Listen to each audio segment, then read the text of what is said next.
రోజులు 8 నెలలు గవర్నమెంట్లో ఉన్న తర్వాత మొత్తానికి మంత్రి గారికి మహిళల మీద జరిగిన అఘాయిత్యాలు గుర్తుకొచ్చినందుకు ఇప్పటికైనా గుర్తుకొచ్చినందుకు మంచిదే.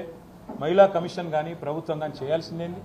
ఎక్కడన్నా మహిళల మీద ఏమైనా జరిగితే అఘాయిత్యాలు కానీ అత్యాచారాలు కానీ వారు ముందే స్పందించాలి.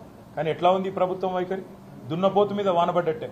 అక్కడ కొల్లాపూర్లో ఒక చెంచు మహిళ మీద అఘాయిత్యం జరిగితే మా నాయకురాలు సత్యవతి గారు, సబిత గారు, మా నాయకులు మరి జనార్దన్ రెడ్డి గారు, గోవల బాలరాజు గారు, బీరం హర్షవర్ధన్ రెడ్డి గారు అందరూ పోయి ఆ అమ్మాయిని నాగర్ కర్నూలు ఆసుపత్రిలో చేర్పించేదాకా స్పందన లేదు.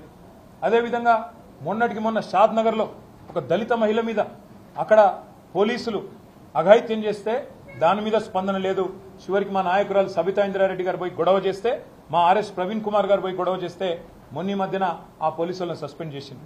ఒకటి కాదు, ఇవాళ చెప్పమంటే ఎన్ని అఘాయిత్యాలు ఎన్ని అత్యాచారాలు జరుగుతున్నాయో తెలంగాణలో 8 నెలల్లో మీరే మీ కళ్ళ కట్టినట్టు చూడొచ్చు.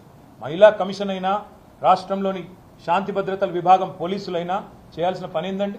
వాళ్ళు చేయాల్సిన పని మొదలు ఖచ్చితంగా రాష్ట్రంలో మహిళలు కానీ పిల్లలు కానీ రాష్ట్రంలో ఉండే మా అన్న తమ్ముళ్ళు కానీ ఇక్కడ ఉండే కుటుంబాలు కానీ శాంతియుతంగా బతికే విధంగా చూసుకోవాలి. ఆ తెలివి లేదు. హైదరాబాద్లో మర్డర్లు అవుతుంటే ఆపేసి తెలివి లేదు. హైదరాబాద్లో ఇన్ని అఘాయిత్యాలు జరుగుతుంటే దాన్ని పట్టించుకునే నాదుడు లేడు.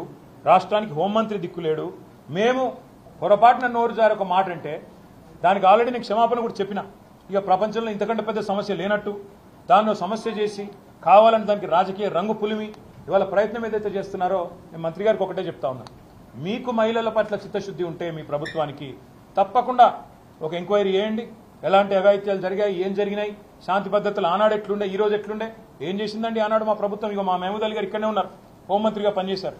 షీ టీంలు పెట్టింది ఎవరు? భరోసా సెంటర్లు పెట్టింది ఎవరు? విమెన్ సేఫ్టీ వింగ్ చాలు చేసింది ఎవరు? షీ షటిల్స్ ప్రారంభించింది ఎవరు? దిశాని ఆ రోజు ఒక ఇన్సిడెంట్ జరిగితే వాళ్ళు నేను అడుగుతా ఉన్నా, కోల్కతాలో ఒక అమ్మాయి మౌమితా గారి మీద అక్కడ దాడి జరిగితే అఘాయిత్యం జరిగితే చాలా కిరాతకంగా అమ్మాయిని చంపేస్తే ఏమంటున్నారు ఇవాళ ఢిల్లీలో డాక్టర్లు, ఇంకా ఇతర చోట్ల ఇతర నగరాల్లో అక్కడ నిరసన చెప్తున్న డాక్టర్లు ఏమంటున్నారు? తెలంగాణ తరహాలో న్యాయం చేయండి అంటున్నారు.